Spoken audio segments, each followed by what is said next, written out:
It's actually a cool flight today because the captain we're flying with today, it's his last flight ever as a commercial pilot.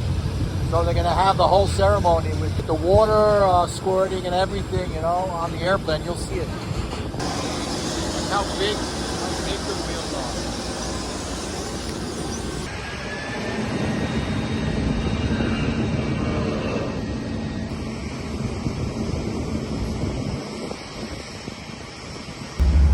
When somebody stops flying at age 65, they get a wash on their last flight. So that's pretty cool.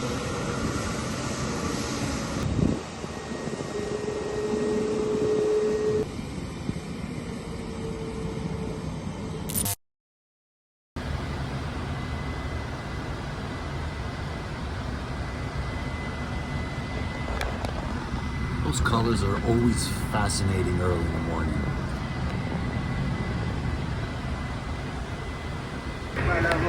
So here's an interesting story for you guys. About 2 hours after taking off, wait a second. Well, anyway, a few minutes after taking off from Kennedy towards Israel, 2 hours after heading into the Atlantic, heading eastbound, get notification from the cabin that 6 out of the 8 bathroom toilets, like the bathrooms, are clogged. And there's no flush. Now it's nighttime. All the passengers are sleeping. What do you do? Obviously, they're not. Somebody's calling me. Obviously, they don't need the bathrooms right now. But in like 4 hours, people are going to start waking up. And, oh my God, they're not leaving me alone. What's the contact?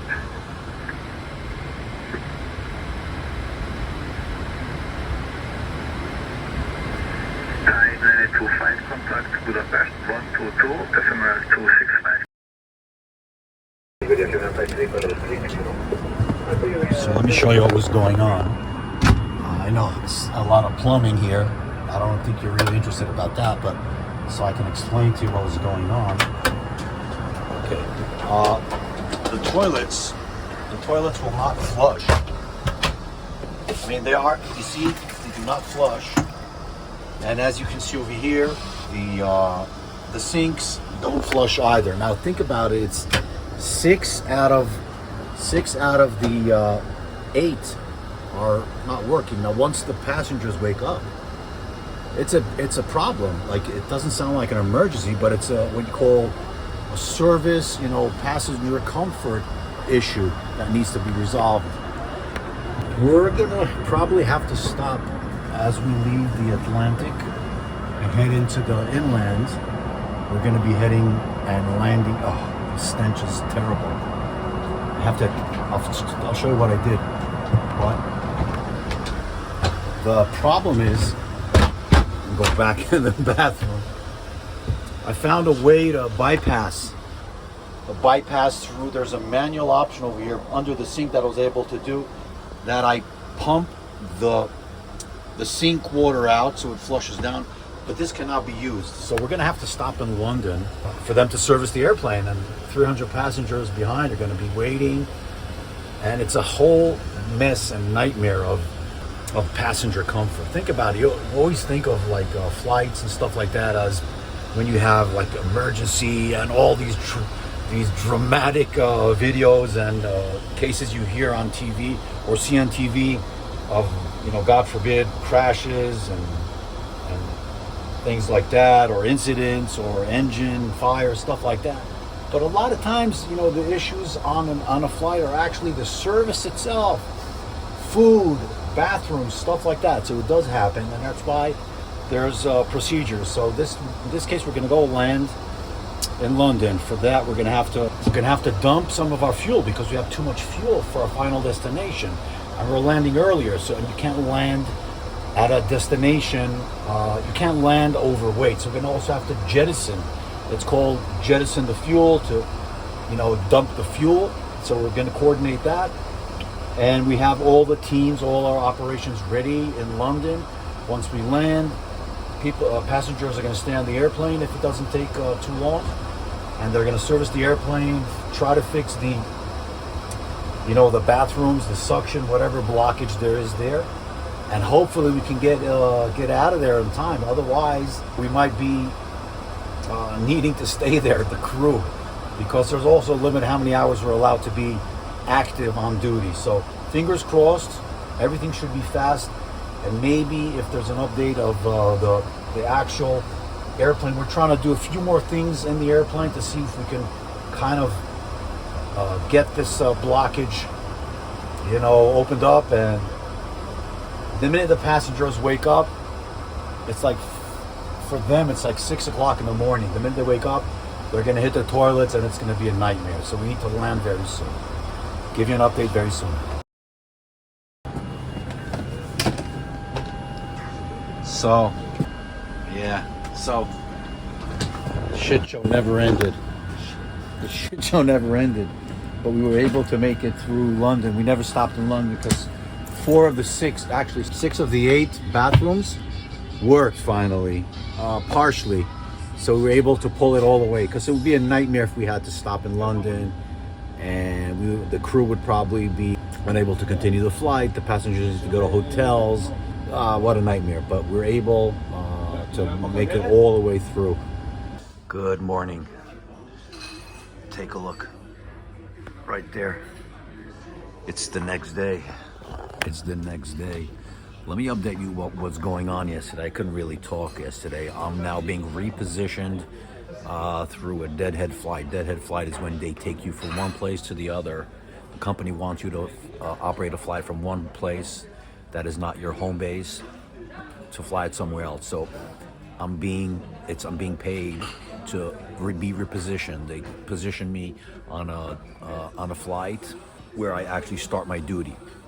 So I'm deadheading towards New York so I can operate another flight. Anyway, let me make this, I'm kind of digressing, but yesterday's flight, as we were trying to figure out what can be done, and we had this whole time, we were with a satellite communication with our company, with our maintenance, trying to see if there's anything that we can do to resolve the blockage. We just went again and walked ourselves through the bathrooms to see if any of the flushing, there was no flushing, there was no suction that was taking the bathroom toilets, being sucked down into the containers, into the tanks, whatever, the poop tanks.